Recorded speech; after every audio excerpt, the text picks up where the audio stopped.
Bonjour à tous et bienvenue sur ma chaîne La Bibliothèque d'Uriel. Aujourd'hui, comme vous vous en doutez, on se retrouve pour une vidéo un peu spéciale puisque j'ai mon ordinateur. J'ai déjà fait 2 vidéos avec mon ordinateur, une où je faisais des quiz de lecture et une où je lisais des commentaires babelio négatifs sur des livres que j'avais adorés. Il y a quelques semaines de ça, je vous ai demandé quels étaient vos livres préférés sur Insta, vous m'avez beaucoup répondu et ici j'ai noté tous les livres que je ne connaissais pas. Ces livres, je vais lire leur résumé et je vais juger vos livres préférés à partir de leur résumé. Et je vais vous dire si j'ai envie de les lire ou non, si je les mets dans ma wishlist. Wishlist, c'est les livres que j'ai envie d'acheter. Donc, on va commencer tout doucement. Je vais lire des résumés, je vais vous dire si ça me donne envie de le lire ou pas. Le but, c'est aussi de voir, après j'en lirai quelques-uns, enfin pas tout de suite bien sûr, parce que j'ai pas non plus un budget livre énorme, mais dans quelques mois, j'en lirai quelques-uns et je verrai si le résumé correspondait un peu à l'idée que je m'étais faite du livre. On va commencer par Circé, écrit par Madeline Miller. Je n'ai jamais entendu parler de ce livre. Je suis peut-être juste un petit peu... Ah oui, ça a l'air assez connu quand même. Il y a quand même 1842 lecteurs sur Babelio. Je fais tout sur le site Babelio, c'est assez pratique comme site, pardon. Donc ce livre date de 2019, je vous lis le résumé. Hélios, dieu du ciel, a une fille, Circé. Elle ne possède ni les pouvoirs exceptionnels de son père, ni le charme envoûtant de sa mère, mais elle se découvre pourtant un don, la sorcellerie, les poisons et la capacité à transformer ses ennemis en créatures monstrueuses. Peu à peu, même les dieux la redoutent. Son père lui ordonne de s'exiler sur une île déserte sur laquelle elle développe des rites occultes et croise tous les personnages importants de la mythologie, le Minotaure, Icare, Médée et Ulysse. Mais cette existence de femme indépendante et dangereuse inquiète les dieux et effraie les hommes. Pour sauver ce qu'elle a de plus cher à ses yeux, Circé doit choisir entre ces deux mondes, les dieux dont elle descend, les mortels qu'elle a appris à aimer. Ok, donc je vois c'est un truc en rapport avec la mythologie, mais un petit peu fantastique aussi, quoi. J'ai l'impression. Alors moi, il faut savoir que mythologie, c'est pas trop mon truc, fantastique, c'est pas trop mon truc. C'est vrai que le résumé donne assez envie, mais j'ai l'impression que c'est un truc un peu pour les 13-14 ans. Enfin, un peu pour les jeunes, quoi. J'avoue que ça me donne pas ultra envie. Ouais, effectivement, c'est du fantastique et de la mythologie. C'est assez féministe aussi, apparemment, selon les trucs. C'est pas... Ah si, c'est pas trop mal noté. Ça a une moyenne de 4,29 sur 5. Mais j'avoue que là, tout de suite, j'ai pas trop envie de l'acheter. Enfin, le résumé est bien, mais c'est pas mon style de livre. Ensuite, on a 1984 qui a été cité. Je vais lire le résumé, même si je connais un peu déjà le but, vu qu'il est dans ma pile à lire. Mais bon, je vais quand même le lire, parce qu'en plus, je crois que c'est ma soeur qui a mis ce titre. Donc bon, je vais quand même lui faire plaisir, parce que je suis la meilleure soeur du monde. Alors, je crois que je connais un peu le principe, mais est-ce que je connais vraiment l'histoire? Enfin, vous voyez, tout le monde connaît un petit peu l'histoire de 1984. Tout le monde sait que c'est un truc un peu dystopique, si je ne me trompe pas. Mais voyons le vrai résumé de Babelio. Année 1984 en Océanie. 1984, c'est en tout cas ce qu'il semble à Winston qu'il saurait toutefois en juger. Le passé a été oblitéré et réinventé et les événements les plus récents sont susceptibles d'être modifiés. Winston est lui-même chargé de réécrire les archives qui contredisent le présent et les promesses de Big Brother. Grâce à une technologie de pointe, ce dernier sait tout, voit tout. Il n'est pas une âme dont il ne puisse connaître les pensées. On ne peut se fier à personne et les enfants sont encore les meilleurs espions qui soient. Liberté est servitude, ignorance est puissance. Telles sont les devises du régime de Big Brother. La plupart des Océaniens n'y voient guère à redire, surtout les plus jeunes qui n'ont pas connu l'époque de leurs grands-parents et le sens initial du mot libre. Winston refuse cependant de perdre espoir. Il entame une liaison secrète et hautement dangereuse avec l'insoumise Julia et tous deux vont tenter d'intégrer la fraternité, une organisation ayant pour but de renverser Big Brother, mais celui-ci veille. Je dois avouer que 1984, j'avais déjà envie de le lire vu qu'il est dans ma PL. Mais là, c'est vrai que j'ai encore plus envie de le lire. C'est vraiment un roman qui m'attire, mais j'ai entendu beaucoup de critiques négatives et beaucoup de critiques positives et je sais pas trop quoi en penser pour l'instant et du coup j'ai un peu peur de le lire. Vous savez, c'est tous ces romans dont tout le monde a entendu parler et on sait jamais ce qu'on va en penser, du coup on n'ose pas trop le lire. Mais voilà, franchement il m'attire plutôt, enfin je l'ai déjà donc je le mets pas dans ma wishlist, mais si je l'avais pas je le mettrais dans ma wishlist, donc vraiment un bon truc. Ensuite le roman d'après, je crois que c'est une saga, ça s'appelle Uglies de Scott Westerfeld. Je me souviens que j'avais commencé à lire le premier tome quand j'avais 13 ou 14 ans parce que ma grande sœur les a et j'avais pas du tout accroché. Mais mon avis avait peut-être évolué. De toute façon, je me souviens même plus de quoi ça parle. Donc on va lire quand même le résumé pour voir si ça peut me plaire. À chaque fois, je vous mets les couvertures des livres sur le côté pour que peut-être ça ranime un souvenir en vous. Uglies. Ok. Effectivement, c'est sorti en 2007, donc j'avais peut-être un peu moins... Enfin, ma soeur les a pas achetés tout de suite, mais je pense que j'avais plutôt 11-12 ans quand j'ai commencé à les lire. Donc, ça date beaucoup. Le résumé est très long, mais bon, je vais vous en faire une petite compilation. Quelle va être belle la vie quand Tally Youngblood aura 16 ans? Après l'opération, elle ira chez les Pretties. Parce que la vie à Uglyville, ce n'est rien comparé à celle qui l'attend à New Pretty Town. Dans ce futur éloigné, les gens sont normaux jusqu'à 16 ans. On les rend parfaits ensuite. Évidemment, ils ont alors tendance à tous se ressembler parce qu'une fois qu'on a défini la perfection, on s'y tient. Et dans ce beau monde uniformisé, paradis high-tech, Tally se mariera et ira habiter en banlieue pour y perpétuer le cycle vertueux. Mais cette société idyllique n'a-t-elle pas oublié quelque chose? Est-elle si parfaite? Tally devra attendre pour s'en assurer. Son amie Shay a pris la poudre d'escampette. Plus question d'opération tant qu'elle ne l'aura pas ramené. Un récit plein d'intelligence et d'originalité. Il y a une suite à ce résumé, mais je ne vais pas le lire. C'est vrai que maintenant, ça me revient un peu en mémoire. En gros, c'est un livre où tout le monde est beau parce que, enfin bref, ils sont tous opérés, bref. Je me souviens que ça m'avait pas marqué le début parce que c'était un peu chiant. Non, mais après, je veux pas juger, c'est vos livres préférés. Voilà, là, je juge un peu, mais on a tous des livres préférés différents. Mon livre préféré, c'est Noé et moi. Il y a plein de gens qui l'ont jugé. D'ailleurs, j'avais lu des commentaires négatifs dessus. C'est pas grave. Mais j'avoue que le résumé me donne pas trop envie. Et j'avais vraiment pas lu grand chose. J'avais lu les 30 premières pages, mais j'avais pas adhéré. Donc ça va pas dans ma wishlist parce que c'est pas trop mon style de livre. Pourtant, ça aborde des questionnements assez intéressants. Je pense que ça aborde tout ce truc de chirurgie esthétique. De est-ce qu'on va tous devenir les mêmes au bout d'un moment, à tous se refaire le visage. Et je trouve ça assez intéressant comme problématique.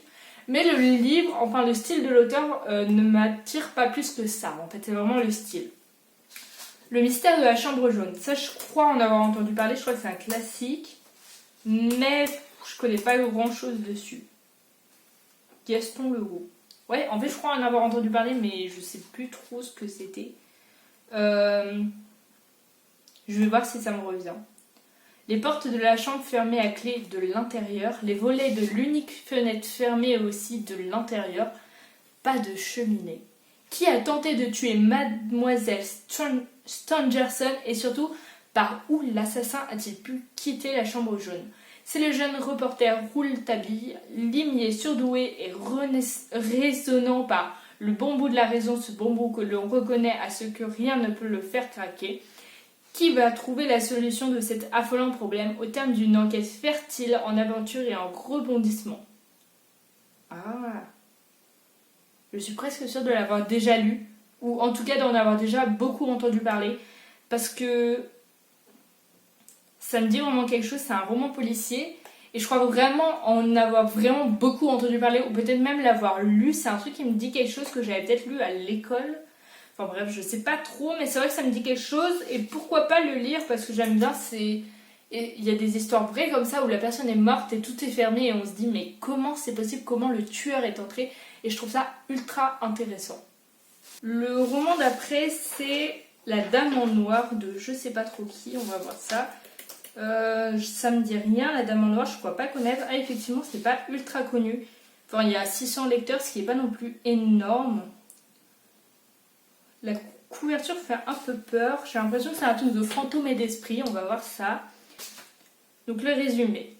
Angleterre, début du XXe siècle. Par un mois de novembre froid et brumeux, Arthur Kipps, jeune avoué londonien, est dépêché dans le nord du pays pour assister aux funérailles d'Alice Drablow, 87 ans, puis trier ses papiers en vue d'organiser sa succession. À Crichton Gifford, village où Kipps pose ses valises, les habitants lui battent froid dès qu'il prononce le nom de feu Madame Drablow, unique occupante du manoir des Marais, demeure isolée, battue par les vents et située sur une presqu'île uniquement accessible à marée basse. Lors de l'inhumation dans une église quasi déserte, Arthur remarque la présence un peu en retrait d'une femme tout de noir vêtue, le visage émacié comme rongé par une terrible maladie. Il l'aperçoit ensuite dans le cimetière, mais elle s'éclipse avant qu'il ait le temps de lui parler. C'est une femme en noir. Arthur la verra de nouveau aux abords du manoir, une fois qu'il s'y sera installé pour commencer son travail. Mais se produisaient alors nombre de phénomènes mystérieux qui ébranleront le jeune homme et feront vaciller sa raison, comme il l'apprendra peu à peu. Une malédiction plane sur ses lieux. Alors moi je suis vraiment une personne un peu flippée de la vie, et là ça a l'air d'être un truc vraiment qui fait peur. Donc le résumé me donne envie, mais vu que je suis une flippée de la vie, je ne lirai jamais ce roman, parce que j'ai déjà eu peur en lisant le résumé. Je sais pas si ça se voit à l'image, mais j'ai eu vraiment très peur, donc bon, on va éviter. En plus il est assez mal noté quand même, il a quand même 3,44 sur 5. Ah, il y a eu un film avec Daniel Radcliffe. J'aime beaucoup Daniel Radcliffe. C'est l'acteur de Harry Potter pour ceux qui connaissent très pas. Ah oui, c'est lui sur la couverture ici. Donc ok, effectivement ça me donne très envie. En plus s'il a été adapté en film, ça peut être sympa de voir le film ensuite. Mais j'ai peur de me faire vraiment trop flipper avec. Donc peut-être attendre d'être chez moi, parce que là je vais déménager dans quelques semaines. Donc c'est pas une bonne idée de lire ça en étant seule à la maison. Donc j'attendrai d'être avec quelqu'un, mais franchement il me tente quand même pas mal. Je trouve ça assez sympa, c'est un truc de fantôme et j'ai pas trop l'habitude d'en lire. Ensuite c'est La quête des Willan, et en fait j'en ai déjà entendu parler mais je sais pas de quoi ça parle. J'en ai beaucoup entendu parler sur Bookstagram, j'ai vu la couverture et tout, mais je sais pas du tout de quoi ça parle. Je sais juste que c'est un truc assez connu, un peu fantastique je crois. Donc on va voir ça. Ok, le résumé est ultra court, résumé du tome 1, on va pas se spoiler non plus. La vie de Camille, adolescente surdouée, bascule le jour où elle pénètre accidentellement dans un univers parallèle nommé Gwendalavir. Elle ignore tout de ce monde où pourtant on semble la connaître sous le nom d'Ewillan. Accompagnée dans sa quête par son ami Salim, elle réalise qu'elle possède un nom prodigieux et que tout un peuple l'attendait pour reconquérir sa liberté et sa dignité. Camille doit vite apprendre à maîtriser son pouvoir, l'art du dessin. Ça m'a l'air un peu cucu, enfin vraiment jeunesse quoi. Effectivement c'est du fantastique jeunesse, littérature jeunesse, ok c'est marqué plein de fois. C'est quand même assez bien noté, vraiment il y a 4,22 sur 5 avec beaucoup de notes, il y en a 2800. Donc ça a l'air d'être un beau livre, mais pour moi c'est plutôt un livre un peu pour les plus jeunes, je dirais 12-13 ans. Et puis même si c'était mon âge, je suis pas fan de fantastique, j'aime bien relire quelques-uns, mais voilà, je passerai pas ma vie à lire du fantastique, ça vous le savez, vous l'avez vu dans plein de vidéos, j'ai déjà parlé de ça. Donc franchement, je pense pas le mettre, mais je comprends pourquoi il fait un tel engouement. C'est vrai que le résumé donne quand même envie, pas à moi, mais je comprends qu'il puisse donner envie. Ensuite, on a Le Rouge et le Noir. Alors Le Rouge et le Noir, petite anecdote, c'est un livre qui est au truc du bac de français, et mes amies l'ont lu parce qu'elles n'étaient pas dans la même classe que moi, et leur prof leur a fait lire. Mais mon prof m'a fait lire La Princesse de Clèves, dont vous savez tout, parce que j'ai fait genre 2 ou 3 vidéos sur La Princesse de Clèves, donc voilà. Je vais voir le résumé, mais je sais déjà que c'est une lecture qui est longue et difficile, que c'est un grand classique quand même, et du coup je sais que mes amies n'avaient pas trop aimé alors qu'elles sont quand même bonnes lectrices, donc j'ai peur que ça ne me plaise pas. Mais lisons le résumé, je ne connais rien, à part que selon mes potes c'était nul, donc voyons un petit peu un résumé plus construit.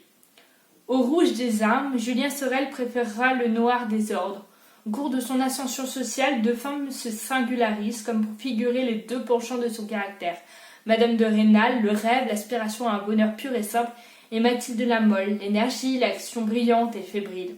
Stendhal alterne les prises de vue pour concilier réalisme et romantisme. Le Rouge et le Noir, portrait social, est également un roman de l'individualité où le regard des personnages sert de filtre au narrateur.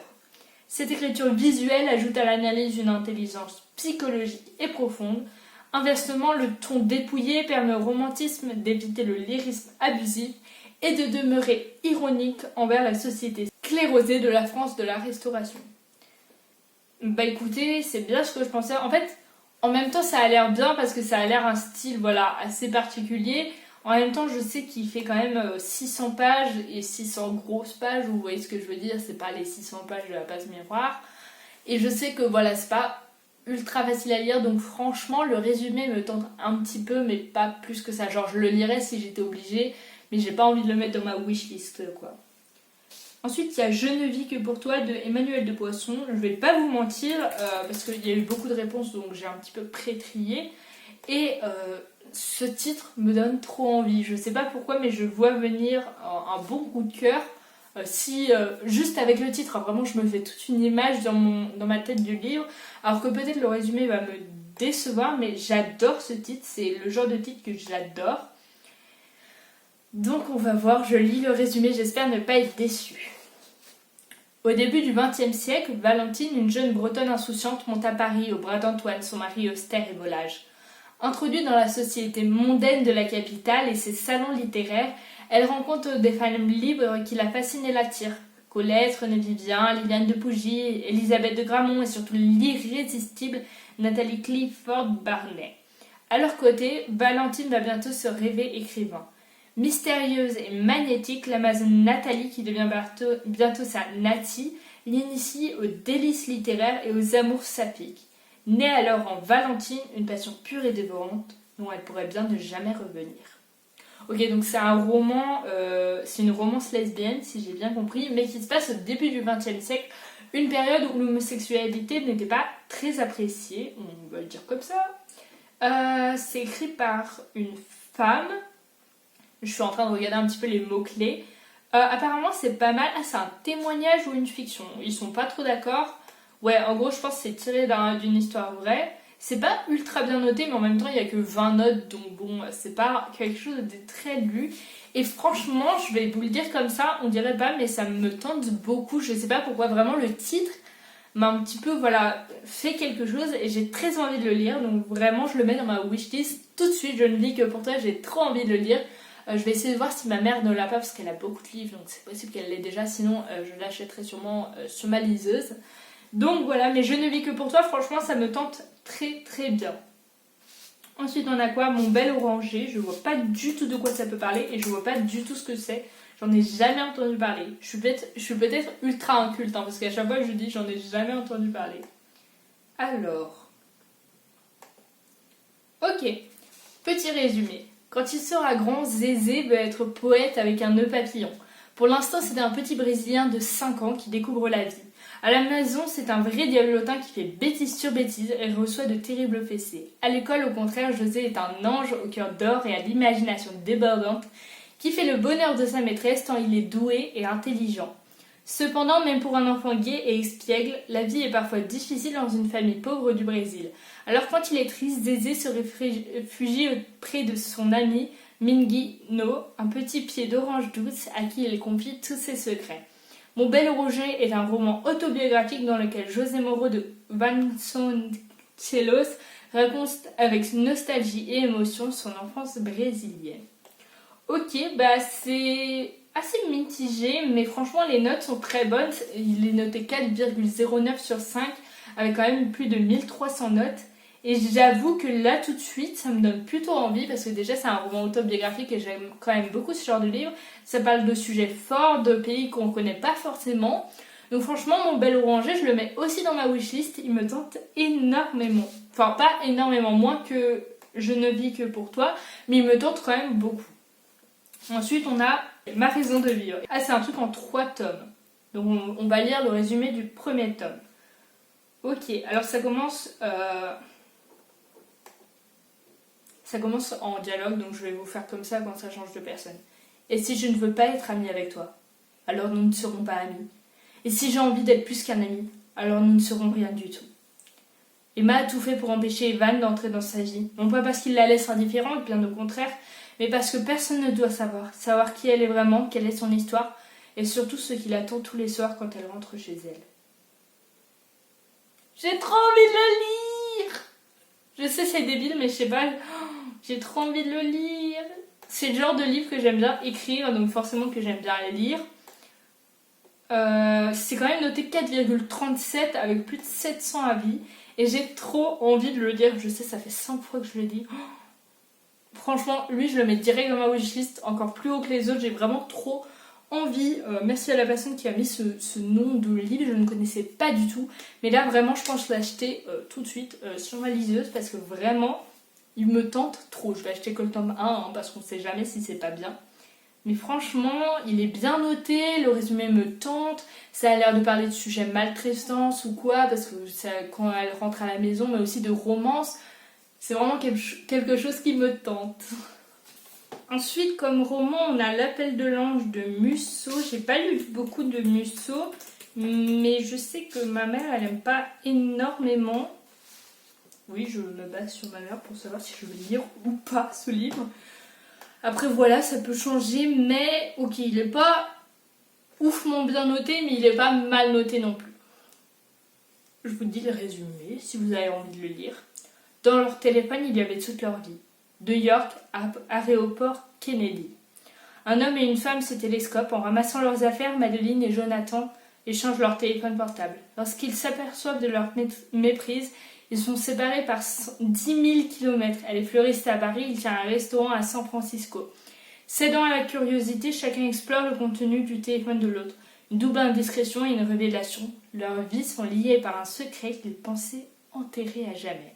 Entre comédie romantique et thriller de haute volée, une intrigue magistrale portée par des personnages bouleversants, un final virtuose. Alors en même temps ça me donne trop envie, en même temps ça me donne pas du tout envie. Je sais pas pourquoi, mais en fait déjà le truc, oh mince on se rentre dedans, oh mince on récupère le téléphone de l'autre. C'est ultra cliché, c'est pas très grave, il y a plein de romans clichés, mais là bon, c'est quand même très cliché. Comme par hasard ils sont deux personnes liées, comme par hasard ils vont découvrir quelque chose dans le téléphone de l'autre, bref. C'est vachement cliché et en même temps j'ai un peu envie de savoir ce qu'ils découvrent, voilà. Ce qu'il découvre dans le téléphone de l'autre. Donc en même temps j'ai trop envie, en même temps j'ai pas du tout envie. Donc bon, je crois que ma mère l'a ce livre, donc je vais voir si je le lui dis ou pas. Je suis pas sûre franchement. Le début me semble être un peu cucul à praline. Le suivant s'appelle La Nuit des Temps de Barjavel. Il reste 3 livres. Je vous juge encore 3 fois et après c'est bon. La Nuit des Temps. Ok. Le résumé, il est hyper bien noté parce qu'il a 4,16 sur 5 et il y a plus de 10 000 notes, c'est énorme. Dans l'immense paysage gelé, les membres des expéditions polaires françaises font un relevé sous glaciaire. Un incroyable phénomène se produit. Les appareils sondeurs enregistrent un signal. Il y a un émetteur sous la glace. Que vont découvrir les savants et les techniciens venus du monde entier qui creusent la glace à la rencontre du mystère?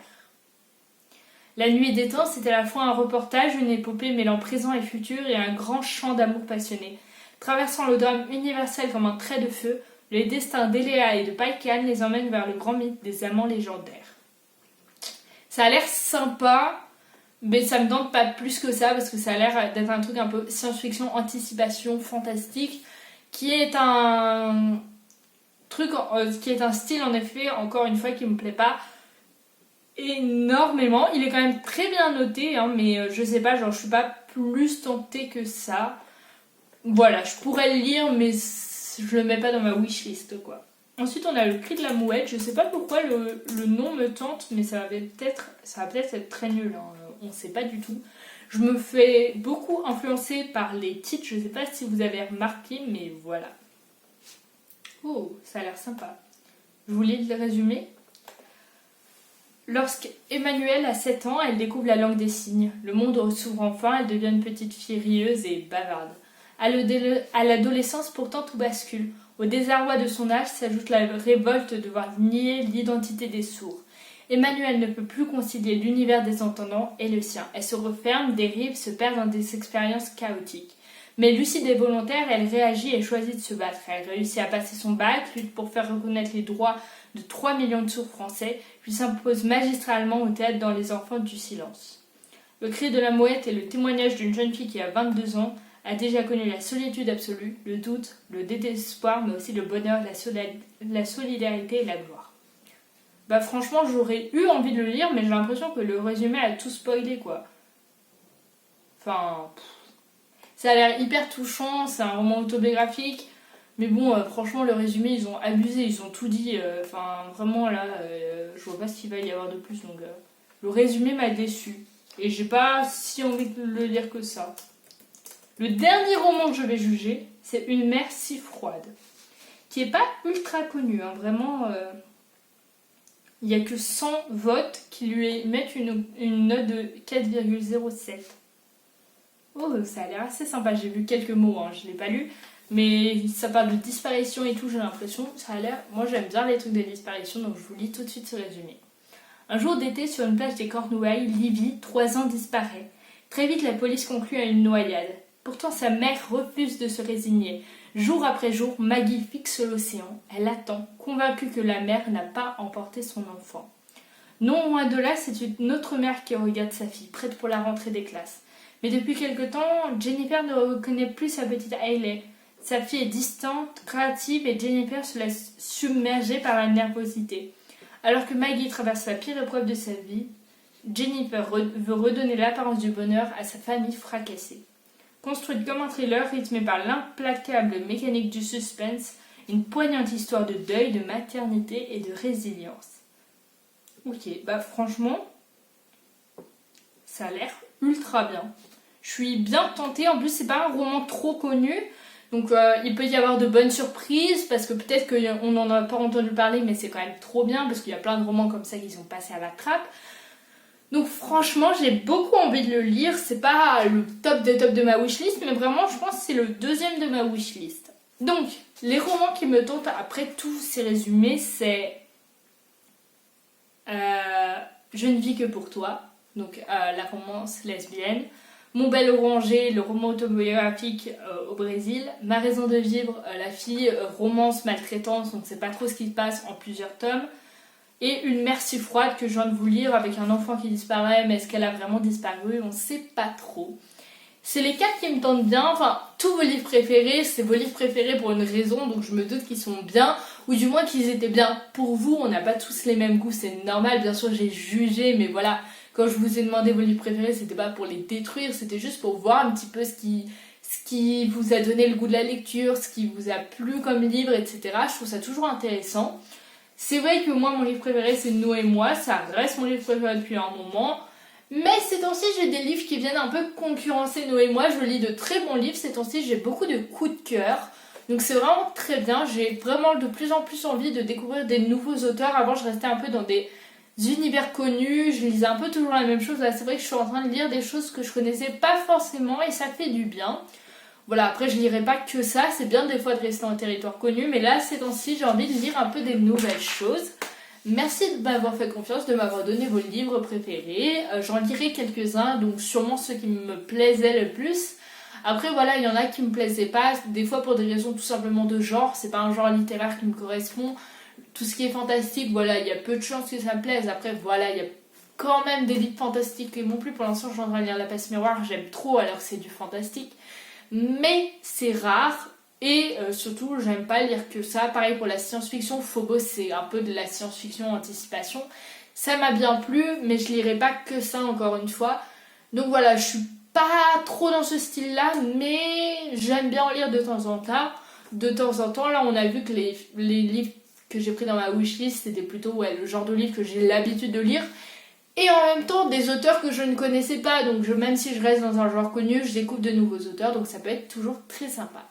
Si tu as aimé cette vidéo, pense à mettre un like, à commenter, à t'abonner. N'hésite pas à me dire si tu as lu un ou plusieurs des livres que j'ai cités, enfin vraiment j'en ai cité beaucoup, je dois en avoir cité 15, donc il y en a peut-être au moins un que tu as lu. N'hésite pas à me dire si t'as plu, si vraiment je vois beaucoup d'avis positifs, je le lirai peut-être, ce livre que je n'ai pas aimé, dont je n'ai pas aimé le résumé, mais qui est peut-être génial. Voilà, merci d'avoir regardé cette vidéo, ça me fait toujours autant plaisir et voilà.